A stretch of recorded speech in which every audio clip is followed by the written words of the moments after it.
Un meeting, plus de 1000 personnes. 3000 nous ont fait des propositions assez intéressantes, d'autres un peu plus farfelues, sur la réforme de la fédération. Pour venir à l'arc méditerranéen, nous on rêve bien évidemment de demain pactiser avec nos frères italiens, de voir une Corse autonome et indépendante dans ses projets sportifs, bien évidemment, mais rattachée à la Côte d'Azur, à la Provence, parce qu'avec 7 clubs, on ne peut pas faire grand-chose.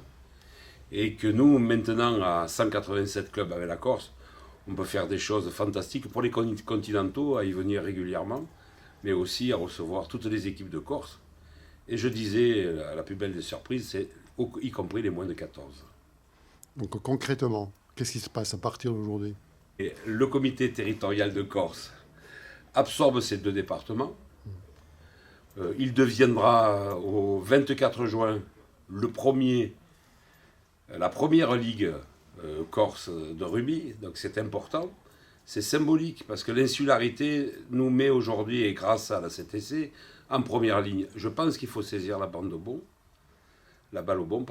et bien évidemment se mettre en format de ligue. Format de ligue, ça veut dire que créer des maisons de territoire en Corse. Et il ne faut pas que ça soit un vœu pieux. On a les bailleurs sociaux qui nous accompagnent. On a signé avec la Caisse des dépôts et des consignations. On peut faire quelque chose où on regarde ce qui se passe dans les projets pédagogiques avec le rugby à 5 dans les écoles primaires, avec le rugby à 7 dans l'UNSS, avec le rugby à 10 dans les lycées, à la fac aussi. Je crois que l'enjeu, c'est celui-là. L'enjeu, c'est nos écoles de rugby.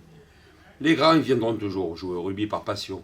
Il faut rebâtir sur les fondements de la République et de la fédération, qui sont l'école, le collège, le lycée, la faculté, et bien évidemment l'école de rugby, les cadets et les juniors. Les cadets et les juniors, il faut proposer à tous les jeunes de Corse que demain ils soient inclus dans une équipe qu'on appellera PACAC, je l'espère. J'espère que Jean-Simon le fera voter en Assemblée Générale, parce qu'il y a 4-5 gamins aujourd'hui qui ont vraiment le niveau d'aller jouer dans de...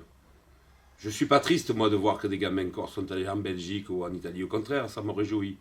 Il y en a 4 ou 5 qui peuvent jouer des sélections et des matchs de très haut niveau pour atteindre le très très haut niveau. Et le jour où les gamins atteindront ici le très très haut niveau en restant en Corse, ça nous permettra de développer le rugby.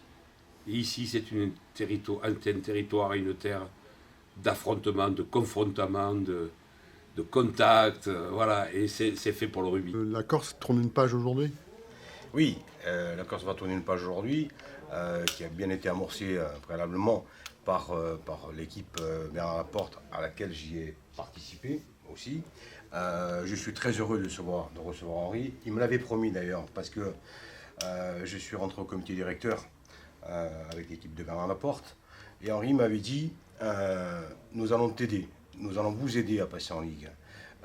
Je vois qu'Henri est un homme qui tient toujours ses promesses et qui a fait de la Corse, on va dire, entre guillemets, son cheval de bataille, dans le bon sens du terme, et s'il est là aujourd'hui, c'est bien pour nous aider à passer en Ligue dans de bonnes conditions. Je suis heureux pour 2 raisons. La première raison, je vous l'expliquer. La deuxième, c'est que depuis que je suis président du comité Corse, c'est la première fois que je reçois mon ami Henri dans notre siège. Et je sais qu'il mettra tout en œuvre pour que nos enfants passionnés de rugby puissent aller jouer sur le continent, puissent intégrer, si bien sûr ils ont le niveau, de grandes équipes sur le continent et de jouer à un très haut niveau. Est-ce que cette réforme passera au niveau Corse? Oui, j'ai déjà fait voter en comité directeur l'absorption du comité 2A. Le comité départemental 2B, c'est déjà acté. Il ne reste plus qu'à finaliser ce soir avec donc, Henri Mondino, qui est, je le rappelle, vice-président de la fédération et en charge de ce dossier au comité directeur, pour qu'enfin nous puissions acter et voter que la Ligue passera et sera opérationnelle le 24 juin prochain. Et c'est une grande victoire. Avec des conséquences